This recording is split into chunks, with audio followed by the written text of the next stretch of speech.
Hi అండి, అందరూ ఎలా ఉన్నారు? చేపల ఫ్రై సింపుల్గా ఎలా చేసుకోవాలో ఈరోజు చూద్దామా.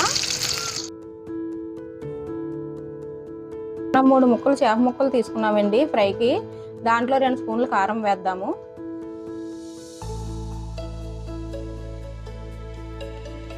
అలాగే 1/2 స్పూన్ అల్లం వెల్లుల్లి పేస్ట్ కూడా వేస్తున్నానండి.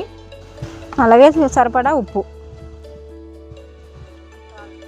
ఇప్పుడు 3 కలిపి చేప ముక్కలకు బాగా పట్టేలా మనం కలుపుకుందామండి.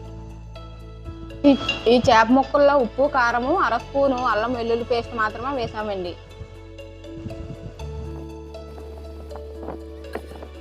బాగా కలుపుకుని ఉప్పు, కారము, మసాలా పేస్ట్ వేసాం కదా, అల్లం వెల్లుల్లి, అది బాగా కలుపుకుని మన దగ్గర ఏది ఉంటే అది చాకు లేకపోతే ఫోర్కు దాంతో ఇలాగా ఘాట్లు పెట్టుకుంటే ఉప్పు, కారం, మసాలా మనం ఏదైతే వేసామో అది బాగా చేప ముక్కలోకి దిగుతుంది. ఈ చేపల ఫ్రై చాలా సింపుల్గా చేసుకునే రెసిపీ అండి. చేపల ఫ్రై చాలా రకాలుగా చేసుకోవచ్చండి, కానీ ఇలా చేసుకోవడం వల్ల చాలా త్వరగా అయిపోతుంది, చాలా టేస్ట్గా కూడా వస్తుందండి.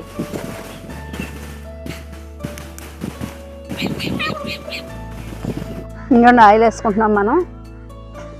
ఏ చేపల ఫ్రై అయినా నేను ఎట్ల పొలం మీద వేపడానికి ఇష్టపడతానండి. ఇదిగోండి, మనం ఇందాక మరి చేపలకి మరి మసాలాని పట్టించి ఉంచాం కదా, ఇప్పుడు ఆ చేప ముక్కలు వేసుకుని వేపుకుందామండి.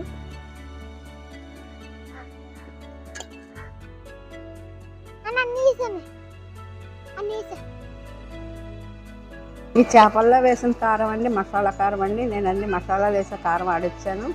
ఇది చేపల కూర కదా, అన్ని కూరలు కూడా చాలా టేస్ట్గా ఉంటుందండి కారం. ఈ మసాలా కారం ఎలా తయారు చేయాలో వీడియో చేసామండి, కింద లింకులో ఇస్తాం, మీరు కూడా ట్రై చేయండి. చూసారా ఫ్రై ఎంత చక్కగా వస్తుందో.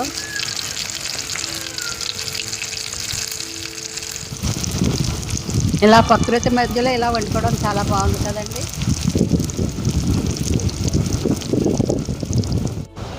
ఇవిగండి, ఇవి శంఖ పూలు అనేవాళ్ళు మా చిన్నప్పుడు. మరి మేము స్కూల్ గట్ట వెళ్ళినప్పుడు ఈ మొక్కల కంటే, అంటే మేము పల్లెటూరు కాబట్టి గట్ల మీద వెళ్ళినప్పుడు ఈ మొక్కల పూలు చాలా అందంగా ఉండేవని మేము కోసుకునేవాళ్ళు.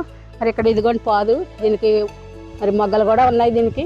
ఇవైతే శ్రీలంక, కేరళ సైడ్ అయితే మరి ఔషధాల్లో వాడుతూ ఉంటారు, మరి వేడి నీటిలో కూడా మరగపెట్టి తాగుతూ ఉంటారు. మరి ఈ మొక్కలే కాదు, ఇక్కడ చాలా ఔషధ మొక్కలు ఉన్నాయి ప్రాంతం అంతా కూడా. మరి కిడ్నీలో రాళ్ళు ఉన్న వాళ్ళు కొండాకని అంటారు కదండి, అది కూడా తింటారు, అది కూడా ఉంది ఇక్కడ. మరి ఎన్నో ఔషధ మొక్కలు ఈ ప్రాంతం అంతా కూడా ఉన్నాయి. ఓకే అండి, చేపల ఫ్రై రెడీ అయిపోయింది, తీసేసుకుందాం రండి. చూసారా అండి ఎంత బాగా వచ్చాయో? మీరు కూడా ట్రై చేసి చెప్పండి ఎలా ఉన్నాయో. చూసారా అండి పొలం ఎంత ఆహ్లాదకరంగా ఉందో. అమ్మ చేపల పులుసుతో పాటు ఫ్రై కూడా చేసింది కదండి. మనం ఇప్పుడు దాన్ని టేస్ట్ చేసి చూద్దాం ఎలా ఉందో చెప్తాం రండి. మేము ఇంకా అనేకమైన వీడియోలు చేయాలనుకుంటున్నాం అండి, మీ సపోర్ట్ మాకు కావాలండి. మీరు సపోర్ట్ చేస్తే మరి ఇంకా అనేకమైన వంటలు చేసి మీకు చూపించాలని ఎంత ఆశపడుతున్నాం.